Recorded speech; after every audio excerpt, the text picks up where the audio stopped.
Hey everyone, James with TFBTV, and I know you know who's sitting next to me, Tim from Military Arms Channel. First of all, Tim, it's an honor to have you on the program. Thank you. Talk about male bonding. We did this weekend. It was kind of funny.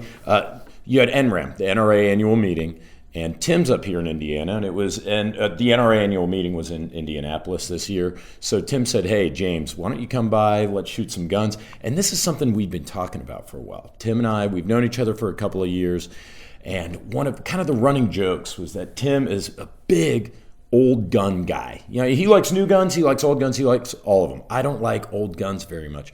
And so Tim said, "Look, come up, keep an open mind, let's shoot some old guns." And you're going to see that video on his channel. And if I find this hard to believe, but if there's anybody out there who isn't subscribed to Tim's channel, go check it out and you'll see I'll be featured on there. We did a couple of videos yesterday. And, so that was a great time. I'm not going to tell you what happened, but I came up here with an open mind. I shot some of Tim's older guns, but we're looking around. Tim saying, "Hey, look, what old guns do you think you want to shoot?" And by the way, enviable collection. Tim's collection, it's incredible. I like it. It should be a museum. I'm not being facetious at all. He has some incredible stuff. And we're looking around his vault, and I said, "You know what, Tim? What are your favorite guns?" And we do a lot of top 5 lists, and it's like, well, heck, if I want to know what your favorite guns are, I certainly know TFBTV viewers want to know what your favorite guns are. So screw it. Let's do a top 5. So he said, "Look, Tim, I want to do your top 5 favorite guns." So thanks again for doing this. Thanks again for sharing this with everybody. Yeah. Let's talk about your top 5. Imagine if you had 100 children, okay? And somebody said, "Hey man, pick your 5 favorite children." It's like, what do I do? So what I tried to do, because every single gun that you saw in the collection is one of my favorites. So I had to pick some stuff I thought would be interesting. Of course, they are my favorites, but I wanted to get a kind of a swath, if you will, of my interests. So I have a little bit of old, a little bit of new, a little bit in between. So let's start off with one that I don't think anybody really is going to be all that surprised by. This is a CZ75. This handgun is one of the few handguns out there in military service that is probably one of the most cloned. Okay, now it's based on the Browning Action, but this thing, as the name kind of denotes, it's 1975 is when it went into service. So when it went into service, it was behind the Iron Curtain. We couldn't get them here. I read Soldier of Fortune back in the day, and I remember when they came across one, wrote an article about it. It's like, man, I got to have one of these. Made in the Czechoslovakia, then now Czech Republic. And this is one of the only this is the only 9mm Colonel Cooper. Remember him? Yeah. This is the only 9mm that he said he liked. He was a 1911 guy. Yeah, sure. I know. And a lot of folks are, love-hate relationship with 1911. Colonel Cooper used one. He was an OSS dude. He liked these handguns. So this was a natural gun for me to gravitate to when they became available in the United States. And so immediately when I started seeing these coming in, I started buying them when I could find them. This is a pre-B model, which means that the magazine is unique to this gun, won't fit in newer guns. With the B has internal safeties that this one doesn't have for the US market, But anyway, so just an elegant, ergonomic, put that in your hand, man. Tell me, what do you think of the ergonomics of that thing? So ergonomically, they feel great. I'm a notorious, I don't want to say a CZ75 hater. I'm not a hater. I just, I've always thought that they were, and look, Tim, this is your top 5 and you can like everything that you like, but and it looks cool. It looks cool. I've never been a CZ75 fan just because of the kind of the inverted slide rails. It doesn't give you a lot of purchase up here up top. And, I've always thought it's a little outdated, but look, sure. If I had to choose between this or a 1911, no question. So you can see why Jeff Cooper probably said, look, as far as 9mm go, this thing's pretty awesome.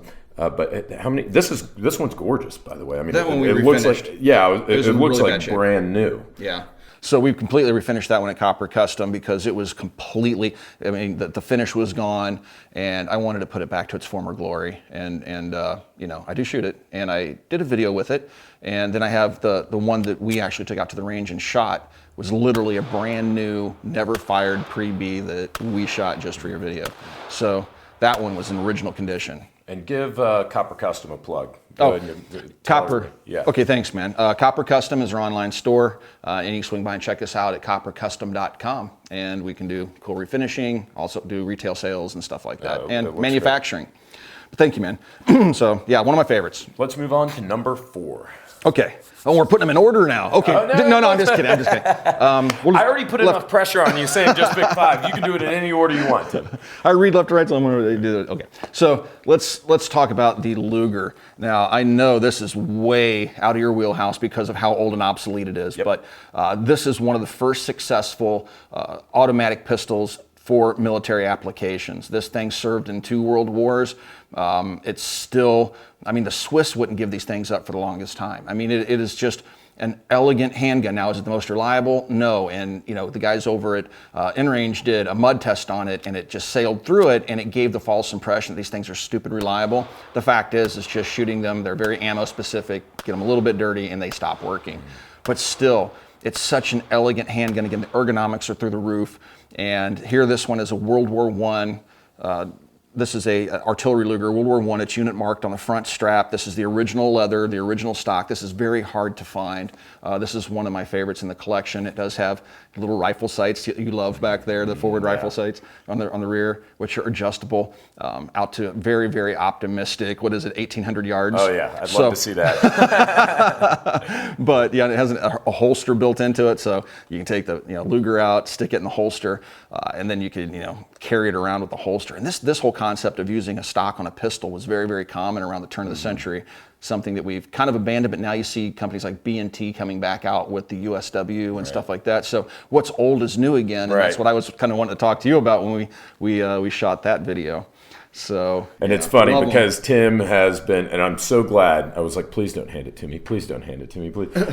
Tim has so many rare guns that are unique and expensive. And it's like Tim we'd be in his vault and he'd go to hand me something. Tim, I don't want to touch that. Look, it's an old gun. I don't like it. I'm going to get nothing from it. Worst case scenario, I'm going to drop it and break it, and you're going to kill me. Literally kill me with a World War II era German Luger. Let's move on to number 3. Number 3. Okay, so now keep in mind, guys, this is 30 years of collecting and hoarding, right? So a lot of this stuff I had picked up when it was affordable.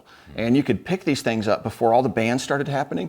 I mean, a lot of these guns weren't what we would consider to be expensive. If you take a look at some of the older guns, like the bolt actions and stuff that you see in my collection, those things were just dirt cheap, and now they're stupid expensive because of the way that they're configured. But show that to your wives, guys. That clip, show that to your wives. Guns, great investments. They actually are. Yeah. And that's why I've been collecting for so long, because I suck at stocks, man. I really do. I lost my rear end in the stock market in 2000 when I was working in the corporate gig.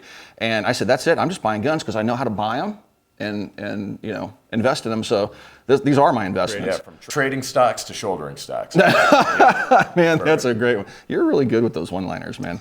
Okay, so the FAL. Now, I think this is one even you can get behind. The FAL was developed. I think this should have been the U.S. military service rifle versus the M14. Now, that's going to get a lot of hate in the comments down below, but guys, really think about it. So the M14, great rifle, fun rifle to shoot.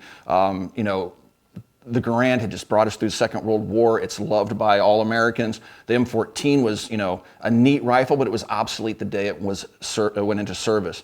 This rifle went up against it in the competition. The FAL was designed in Belgium. The engineer, Dieudonné Zaeve, was also responsible for the Browning High Power. He finished John Browning's work. He designed this and several other very well-known firearms. But this thing is extremely popular. We called it the right arm of the free world for a long time because so many aligned nations with the United States did field this versus any other rifle. Of course, it's 308 or 7.62 NATO.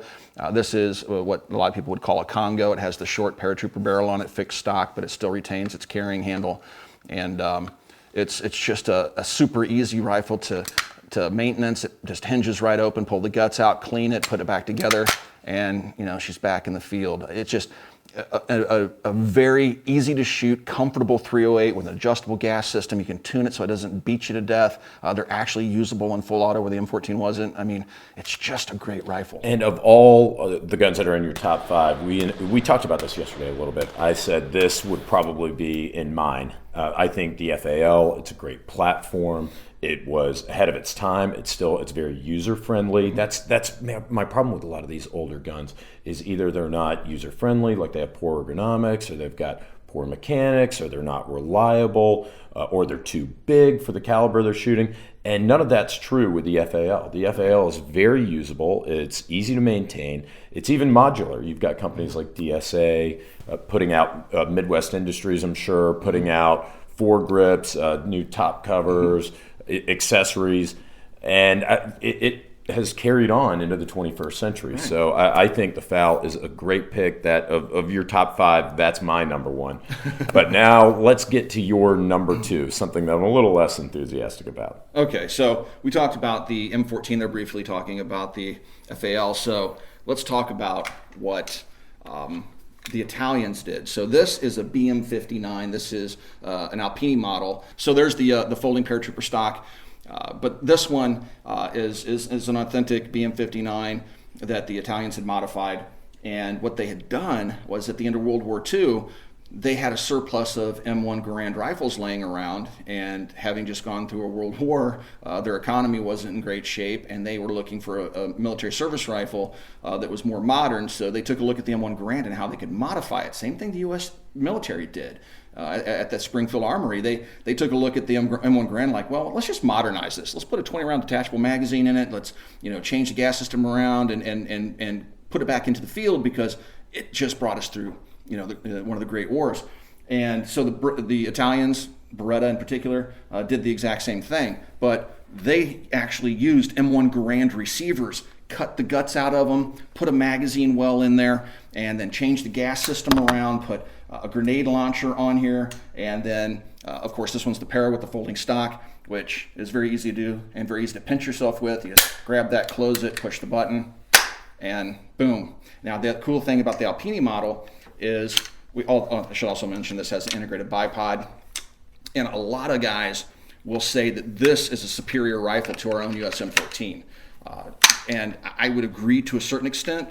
They can be a little bit ammo specific, but the Alpine model has the ability to twist the muzzle device off, and that is not all that common in rifles. You'll see a lot of these being manufactured, remanufactured, and people making them. There's companies out there that are doing reproductions now of substandard quality, in my opinion.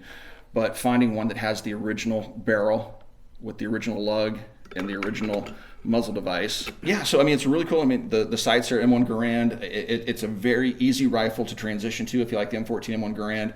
Unfortunately, these have become stupid expensive, and the companies that are making them currently, I cannot recommend those products. But this is just a fun rifle for me to shoot, and I love the fact that the thought that went into this. I guess I should also mention the winter trigger. This is kind of an interesting little function. So you have this little bar that comes down. Let's go ahead and make sure it's clear. I know it is, but sure. So troops have mittens in super cold weather, or super thick gloves, and they can't get their finger in those little tiny trigger guards. Well, the Italians came up with this little lever that comes down, and then you can just grab it and fire the gun like that, fold it away when you don't need it. I mean, that's pretty clever. It's clever, and a lot of thought went into making this rifle, and so that's one of the reasons why I really, really enjoy the BM59. It's kind of one of those oddballs when you go out and shoot it at the range. People, especially this particular model, they look at it and they go, "That's a weird M1." Or I'm sorry, M14, and I can, no, it's not, man. It's a BM59. Some people have never even heard of it. So, and I know we're going from left to right here. If I had to guess, when you asked Tim about this gun, like a kid in a candy store, his face just lights up. So if I had to guess, I would say that's got to be your number one. But instead we're moving left to right, hard, yeah. And I mean, yeah, we've got 5 great guns here. Now this one I'm a little bit more enthusiastic about because it's a newer gun. But I've got to tell you, Tim, to call this the number one. I know we're going 5, 4, 3, 2, 1. To call this number one, I feel like it feels a little wrong just because I know how much you love this guy right here. I love this guy too. Yeah, but love him, yeah. But let's talk about a PCC that we've got on the table. Okay, so this gun goes back actually to the late 80s, I want to say, because I have the original in my collection. The Steyr Spp is what we know it as here in the United States, but Steyr developed this submachine gun. And then B&T acquired the rights to it, and they manufacture and offer it now as either the MP9 or the TP9 in the semi-automatic version that we have here. And so this one does have a tail hook brace on it. I also have the SBR with the B&T silencer that's in flat dark earth. But this is just a really, really cool PCC, or it's like a crossover vehicle, right? Is it a handgun or is it an SMG PCC? Because with this absent, or if you have the original polymer stock on it as an SBR, without a magazine, completely empty, no magazine or optic, just the gun itself, next to a fully loaded 230 grain ball 1911, they're roughly the same weight. Mm-hmm. And this thing is amazing because they have holsters for them. Copper Custom sold some of these to a local police department for their SWAT team. They're carrying them around in holsters on their hip. They can deploy the stocks from those holsters, and it gives you a lot of flexibility. You can quickly put a suppressor on it, although it's proprietary, but I think you would agree it's a very good silencer. It is, yeah. It works really well with the system. Massive internal diameter. Yep. Yeah.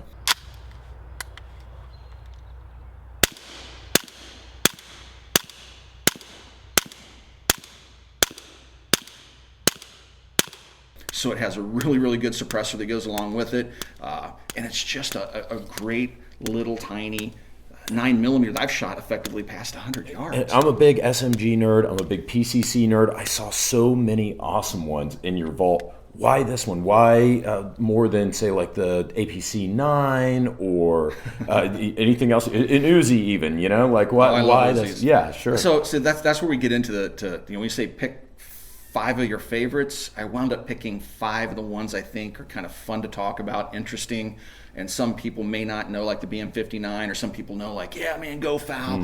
I tried to pick stuff because, like I said, the APC-9, I've done videos and said, it's one of my favorite, if not favorite, SMGs, PCCs. I call them SMGs even though they're not fully automatic. Right, sure. I dream that they will go away someday. But and I'm really, really happy that B&T got the contract with the APC-9K, because I truly think that's the best submachine gun currently on the market. I really do. And, but this thing, I like it because it's all polymer, and people think that this was just developed, but this thing is a couple decades old, man. The original Steyr, I had one, it's in the vault, when I was, late 80s, early 90s. I remember riding my Enduro through the woods. I had it slung because it had a sling attachment point in the rear. I had it slung behind my back, and I'm riding my Enduro through the woods in Kansas carrying the original Steyr SPP, or SSP, no, SPP.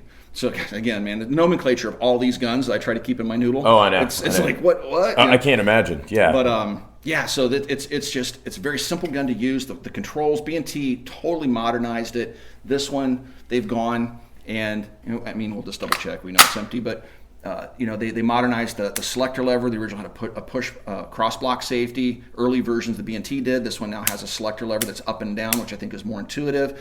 They changed the charging handle around a little bit. They put more rail space on it for lights, which is always handy for something like this.